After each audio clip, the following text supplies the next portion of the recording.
Bismillahirrahmanirrahim. Assalamualaikum warahmatullahi wabarakatuh. Kami dari kelompok 1 akan membahas tentang perkawinan monogami, poligami, poliandri, dan KB. Nah, kebetulan saya sendiri akan membahas tentang monogami. Sebelumnya, perkenalkan, nama saya Diana Safitri, NIM T 2018-1100. Oke, langsung saja. Monogami. Apa sih monogami itu? Monogami itu berasal dari bahasa Yunani yang berarti monos berarti sendiri, dan gamos ialah pernikahan. Jadi monogami ialah suatu keadaan di mana seorang laki-laki hanya menikahi seorang perempuan dan seorang perempuan hanya memiliki satu orang suami. Dan dalam Kamus Besar Bahasa Indonesia dikatakan bahwa monogami ialah bentuk perkawinan yang dalam jangka waktu tertentu seorang hanya memiliki seorang suami dan seorang istri saja. Kemudian terdapat pada pasal 3 ayat 1 tentang UUP nomor 1 tahun 1974, yang mana dalam pasal tersebut sejalan dengan Islam yang menganut pernikahan dengan asas monogami, terutama bagi wanita. Hal ini juga sesuai dengan budaya ketimuran. Berdasarkan pasal itu juga, seorang dapat menjalani konsep poligami dengan syarat mengajukan surat permohonan kepada pengadilan terdekat, dan setelahnya ialah setelah mendapat persetujuan dari seorang istri yang bersangkutan. Lalu monogami dan poligami ini merupakan konsep dalam membangun keluarga dalam Islam. Dasar dari dua konsep tersebut terdapat dalam Quran Surat An-Nisa ayat 3, yang mana artinya ialah dan jika kamu khawatir tidak akan mampu berlaku adil terhadap hak perempuan bila mana kamu menikahinya, maka nikahilah wanita yang kamu senangi, bisa 2, 3, atau sampai 4. Tetapi jika kamu khawatir tidak mampu berlaku adil, maka nikahilah seorang saja atau hamba sahaya yang kamu miliki. Yang demikian itu lebih dekat agar kamu tidak berbuat zalim. Dalam ayat ini kesimpulannya ialah apabila kamu tidak merasa mampu berlaku adil terhadap istri-istrimu, maka diperbolehkan menikahi 2, 3, sampai 4 istri. Namun apabila kamu tidak sanggup untuk berlaku adil terhadap istri-istrinya, maka nikahilah satu orang saja, satu wanita saja. Yang demikian itu lebih dekat agar kamu tidak berbuat zalim. Nah, kemudian praktek monogami ini telah dicontohkan oleh Rasulullah Shallallahu Alaihi Wasallam, yang mana pada saat itu Rasulullah menikahi ibunda Sayyidah Khadijah. Beliau tidak menikah lagi sebelum ibunda Sayyidah Khadijah wafat. Jadi beliau berpoligami setelah ibunda Sayyidah Khadijah wafat. Dan tujuan poligaminya pun untuk melindungi perempuan-perempuan yang ditinggal mati oleh suaminya sehingga mati syahid di medan peperangan, dan juga demi kepentingan pendidikan dan penyebaran Islam. Berbeda dengan lelaki zaman sekarang yang mana mereka memang poligami itu sunnah, namun mereka lebih mengedepankan nafsunya, ingin memiliki istri lebih dari satu, sedangkan mereka sendiri tidak sanggup untuk berlaku adil. Maka hal tersebut adalah hal yang salah. Yang benar-benar sunnah ialah diperbolehkan untuk poligami apabila telah izin kepada seorang istri. Namun yang dilakukan oleh Rasulullah adalah yang perlu ditekankan ialah Rasulullah itu poligami setelah ibunda Sayyidah Khadijah wafat. Mungkin itu saja dari saya, kurang lebihnya mohon maaf. Wassalamualaikum warahmatullahi wabarakatuh. Saya akan menjelaskan pernikahan poligami. Pada dasarnya, kata poligami itu tersusun dari dua kata, yaitu poli yang berarti banyak dan gami yang berarti istri. Maka dapat diartikan secara etimologi, poligami tersebut adalah beristri banyak, sedangkan secara terminologi dapat diartikan sebagai seorang laki-laki yang memiliki lebih dari satu orang perempuan. Jadi dapat disimpulkan bahwa poligami merupakan suatu ikatan pernikahan yang terdiri dari seorang laki-laki dan lebih dari seorang perempuan, baik dalam satu waktu acara pernikahan ataupun tidak. Jika dilihat dari segi hukum yang ada pada Indonesia, sebenarnya sudah ditegaskan secara langsung atau diperketat pada PP nomor 10 tahun 1983 tentang izin perceraian dan izin berpoligami. Sebab lain yang bersangkutan harus memenuhi ketentuan-ketentuan yang ada pada UU nomor 1 tahun 1974 dan PP nomor 9 tahun 1975.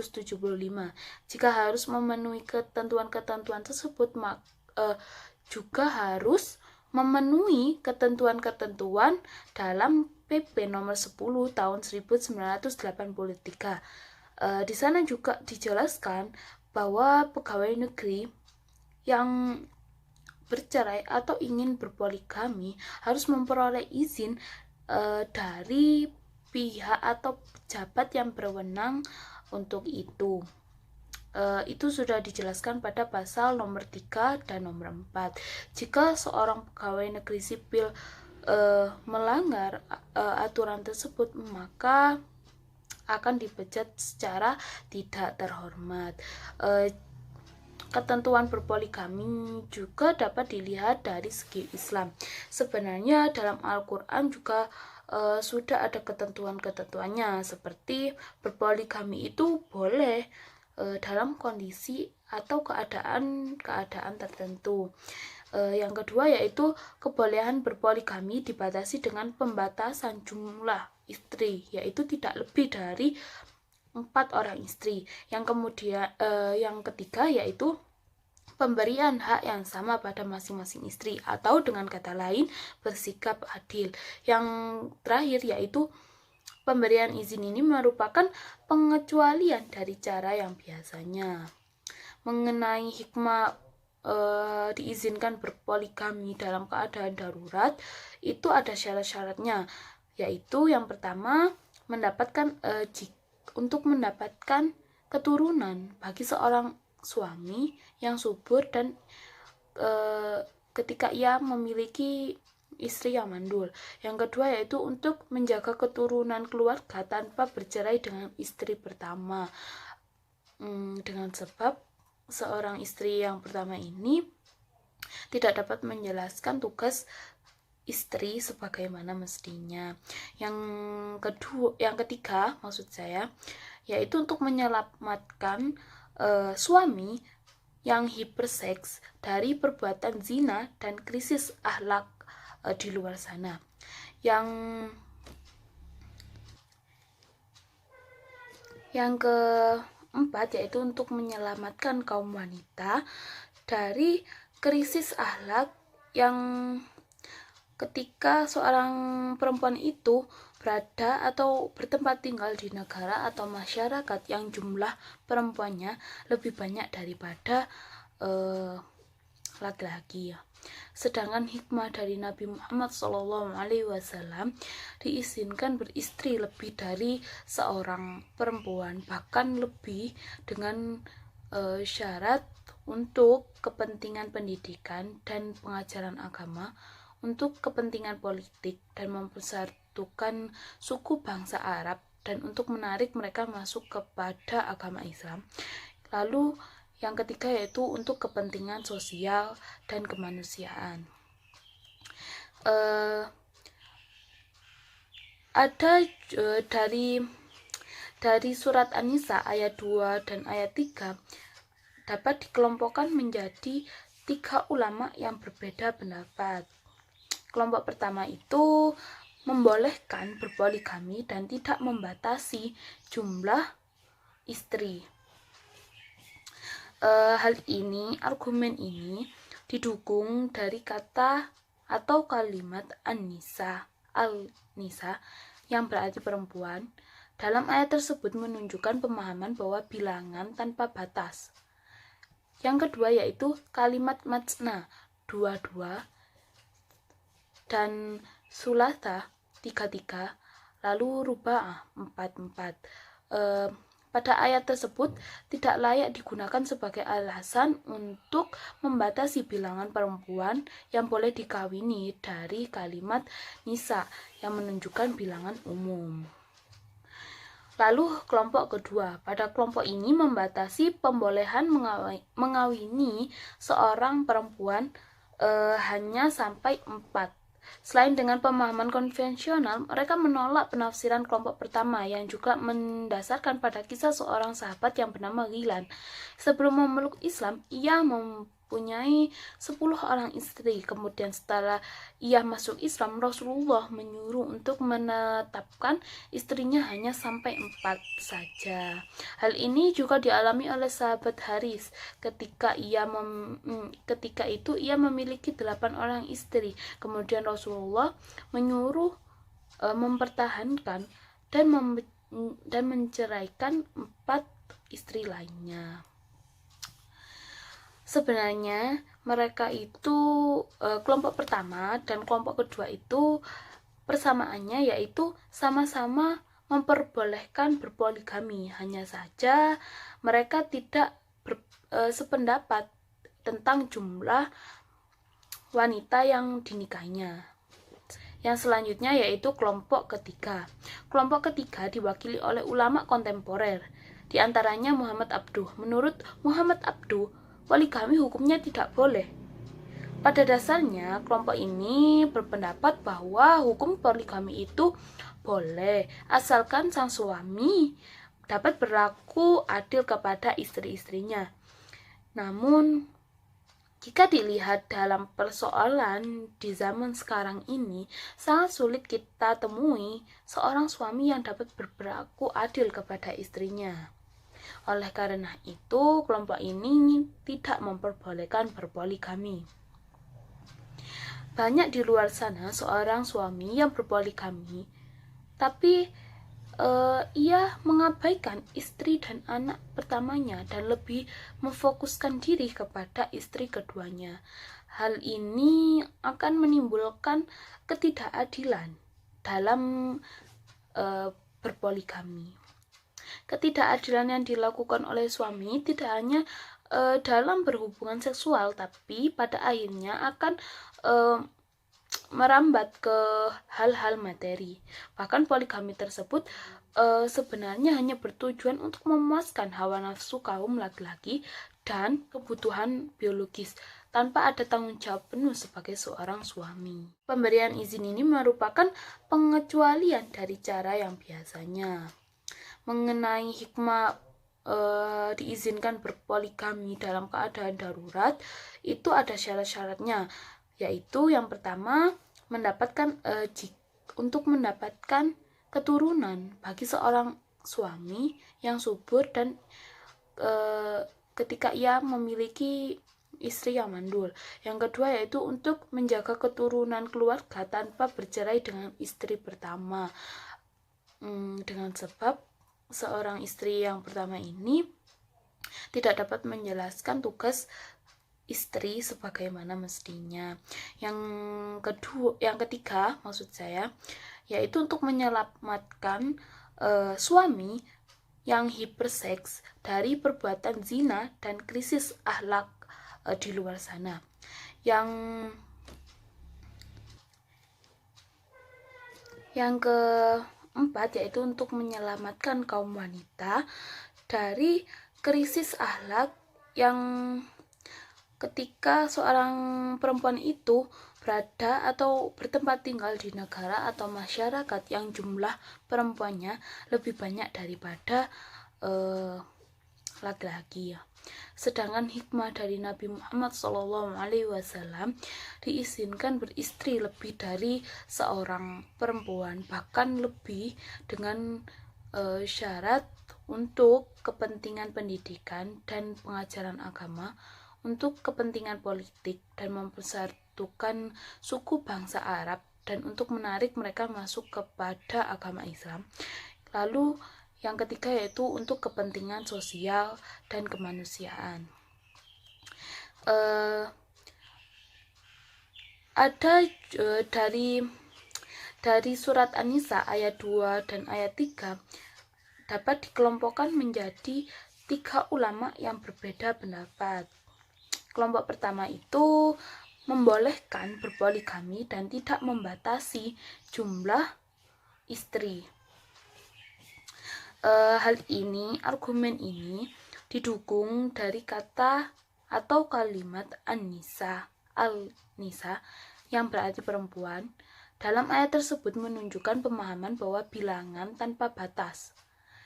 Yang kedua yaitu kalimat matsna, 2-2, dan sulasa, 3-3, lalu ruba'ah, 4-4.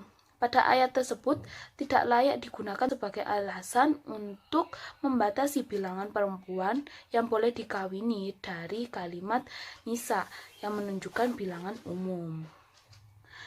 Lalu kelompok kedua, pada kelompok ini membatasi pembolehan mengawini seorang perempuan hanya sampai 4.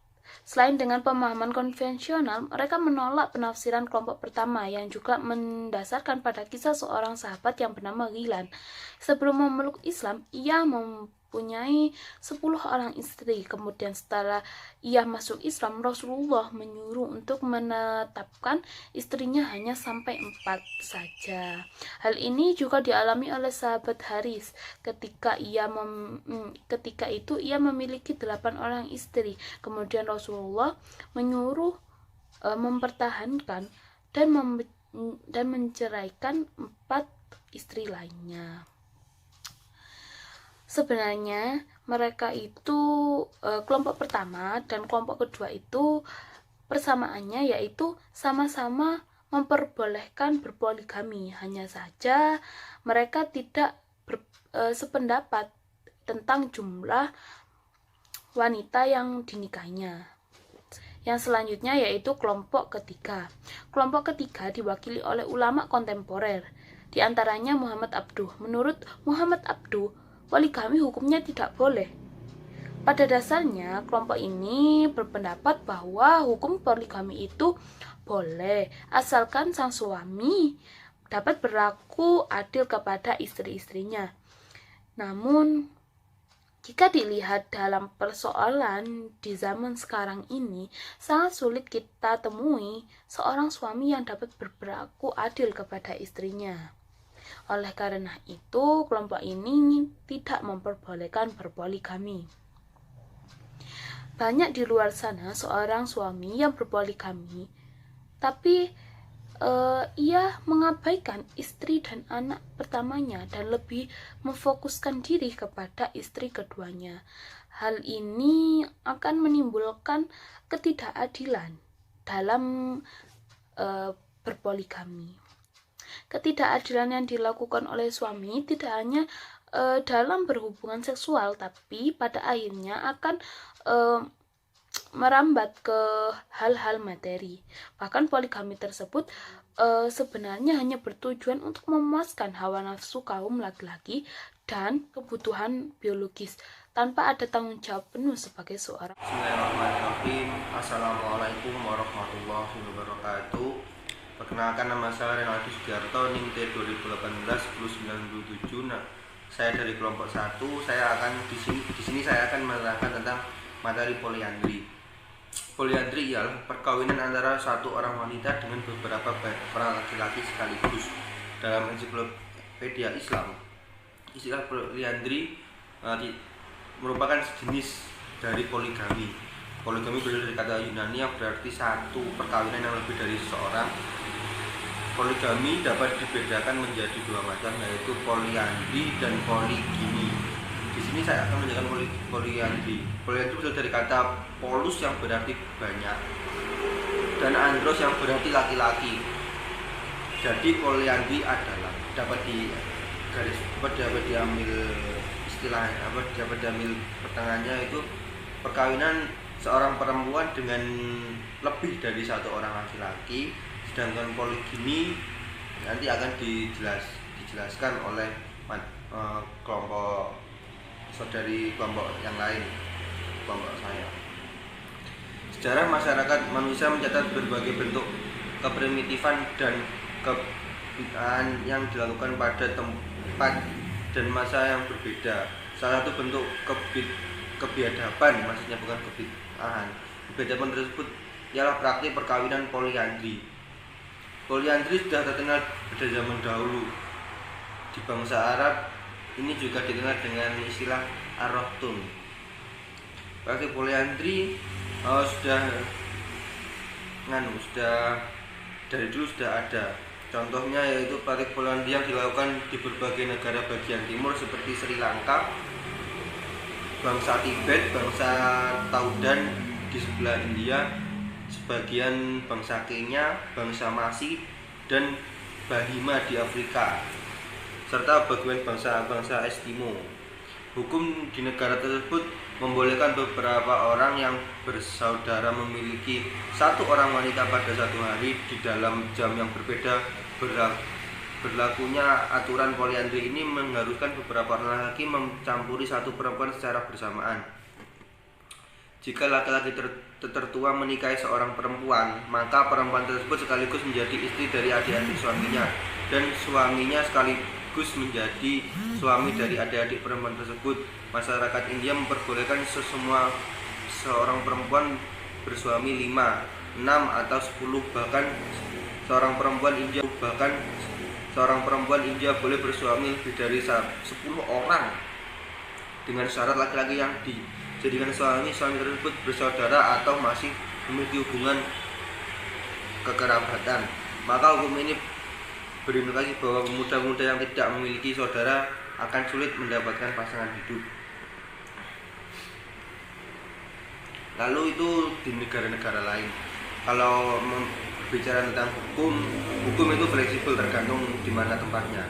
Kalau di Indonesia kan sudah jelas. Maka saya akan langsung ke pembahasan hukum poliandri dalam perspektif Islam. Yang sudah kita ketahui, seorang wanita dalam hukum Islam, seorang wanita tidak boleh memiliki suami lebih dari satu. Karena apa? Ditakutkan kalau memiliki banyak laki-laki, nasab dari seorang bayi tersebut tidak akan diketahui siapa ayahnya gitu. Kalau secara singkatnya, tapi kalau mau dibahas lagi bisa. Perkawinan dengan laki-laki lain haram dinikahi oleh siapapun. Keharaman itu berlaku selama sang suami masih hidup ataupun beliau dicerai oleh suaminya, karena ada istilah masa iddah ya. Kalau sudah dicerai wanita itu harus menganu masa iddahnya. Bahkan perempuan yang sudah sedang dalam tali ikatan perkawinan dengan seorang laki-laki dilarang untuk dilamar baik secara terang-terangan maupun secara sendirian, meskipun akan dikawini setelah perempuan bercerai dengan suami dan telah selesai masa iddahnya. Jadi kalau seorang wanita itu sudah bersuami lalu dia bernegosiasi dengan laki-laki lain, itu tidak boleh. Dalam Islam itu punya haram. Karena kalau sudah satu laki-laki tidak ada istilah ban serep atau apalah itu. Lalu itu sedikit hukum dari hukum Islam. Yang ketiga itu hukum poliandri dalam undang-undang Indonesia. Di negara kita pada dasarnya hukum perkawinan di Indonesia menganut asus monogami atau mono satu, sesuai dengan pasal 3 Undang-Undang Nomor 1 Tahun 1974 yang menyatakan seorang pria hanya boleh mempunyai satu orang istri dan seorang wanita hanya boleh mempunyai satu orang suami. Mungkin sudah diralat karena di negara kita sudah mengenal istilah poligami ya, bukan poliandri, poligami. Kemudian lebih lanjut pada pasal 9 undang-undang ini menyatakan seorang yang masih terikat tali perkawinan dengan orang lain tidak dapat kawin lagi kecuali dalam hal tersebut pada pasal 3 ayat 2 dan pasal 4 undang-undang ini berbunyi, sedangkan dalam pasal yang dimaksud dalam pasal tersebut hanya membahas mengenai prosedur poligami dan menyinggung mengenai poliandri, sehingga dapat disimpulkan bahwa pada Undang-Undang Nomor 1 Tahun 1974 mengenai perkawinan melarang seorang wanita yang telah menikah melakukan pernikahan dengan pria lain. Mungkin itu contoh hukum dari hukum poliandri di negara kita. Selebihnya pembahasan selebihnya lengkapnya dapat dilihat di makalah maupun PPT yang sudah dibuat oleh kelompok kami. Kurang lebihnya saya memohon maaf sebesar-besarnya. Assalamualaikum warahmatullahi wabarakatuh. Assalamualaikum warahmatullahi wabarakatuh. Perkenalkan, saya Zakiatul Aini, NIM T2018-1099. Saya di sini akan menjelaskan sedikit mengenai apa itu keluarga berencana atau yang sering kita sebut dengan KB. Jadi dalam bahasa Inggris KB itu disebut dengan family planning atau Planned Parenthood. Arti dari KB itu sendiri adalah pengaturan rencana kelahiran anak dengan melakukan suatu cara atau dengan melalui suatu alat yang dapat mencegah kehamilan. Khususnya di Indonesia, tujuan KB itu ada dua, yaitu tujuan demografis dan tujuan normatif. Apa sih tujuan demografis itu? Tujuan demografis itu adalah upaya pemerintah untuk menekan tingkat pertumbuhan penduduk. Jadi dengan begitu, kemakmuran dan kesejahteraan negara lebih mudah dicapai. Kemudian tujuan normatif. Apa sih tujuan normatif? Tujuan normatif itu adalah menciptakan suatu norma di tengah-tengah masyarakat agar mereka itu lebih menyukai keluarga yang relatif jumlahnya itu kecil, seperti caturwarga maupun pancawarga. Dengan cara apa? Dengan cara melembagakan moto 2 anak lebih baik, 3 orang stop, lelaki perempuan sama saja. Dengan begitu mereka lebih merasa bangga dengan jumlah keluarga yang relatif kecil tersebut. Kemudian kita pasti bertanya-tanya, bagaimana sih hukum dari pelaksanaan KB itu sendiri? Nah, jadi ulama berbeda pendapat mengenai penetapan hukum KB ini. Ada yang melarang, ada juga yang memperbolehkan. Di antara ulama yang memperbolehkan KB itu adalah Imam Al-Ghazali, Syekh Al-Hariri, dan Syekh Saltut. Mereka berpendapat bahwa perencanaan keluarga ini beda dengan pembunuhan, karena pembunuhan itu terjadi ketika janin sudah melewati tahap 7 dalam penciptaan. Dan menurut mereka, mencegah kehamilan itu berbeda dengan mencegah kelahiran. Mencegah kelahiran itu berarti pembunuhan. Selanjutnya, ulama yang melarang KB itu diantaranya adalah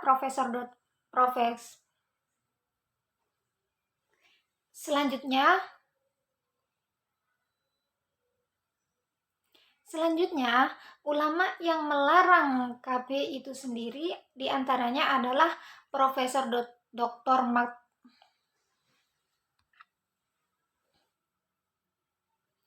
Selanjutnya, di antara ulama yang melarang adanya KB atau melakukan KB ini, di antaranya adalah Profesor Dr. Madkur, Abu A'la Al-Maududi, dan selainnya.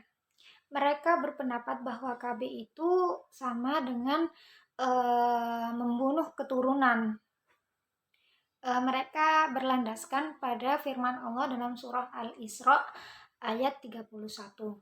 Nah, ulama yang memperbolehkan ini tidak serta-merta membolehkan begitu saja, tentunya dengan cara-cara tertentu, yaitu cara atau alat yang digunakan dalam KB harus sesuai syariat. Di antara cara atau alat yang diperbolehkan syariat dalam KB itu adalah pil, suntikan, spiral, diafragma, kondom, dan tablet vaginal. Cara-cara tersebut dapat dikategorikan dalam azl yang tidak dipermasalahkan hukumnya. Dan tentunya dengan syarat cara-cara tersebut dilakukan yang sekiranya tidak membahayakan nyawa sang ibu. Di samping cara-cara yang diperbolehkan oleh syariat untuk melakukan KB itu, ada juga cara-cara yang dilarang oleh syariat. Di antaranya adalah vasektomi, tubektomi, dan aborsi. Karena hal tersebut dapat mengakibatkan kemandulan pada orang yang bersangkutan, sehingga hal ini tidak sesuai dengan tujuan pernikahan dalam Islam, yaitu memperbanyak keturunan. Yang perlu kita garis bawahi di sini, kita sudah tahu bahwa Rasulullah Shallallahu Alaihi Wasallam itu sangat menginginkan umatnya itu banyak. Tapi yang harus kita garis bawahi di sini adalah umat yang banyak itu harus yang berkualitas, yang tentunya paham betul mengenai agamanya, kemudian mencintai Rasulnya, dan yang lain-lain. Kualitas pendidikan sang anak di sini itu sangat ditekankan begitu. Jadi kesimpulannya, KB itu diperbolehkan asal dengan cara atau alat yang diperbolehkan oleh syariat dan tidak membahayakan nyawa sang ibu, dan tentunya dengan tujuan dan niat yang benar. Mungkin hanya itu yang bisa saya sampaikan, kurang lebihnya mohon maaf. Di sini saya juga sebagai penutup presentasi dari kelompok 1. Apabila ada salah kata dan kurangnya, kami mohon maaf yang sebesar-besarnya. Wassalamualaikum warahmatullahi wabarakatuh.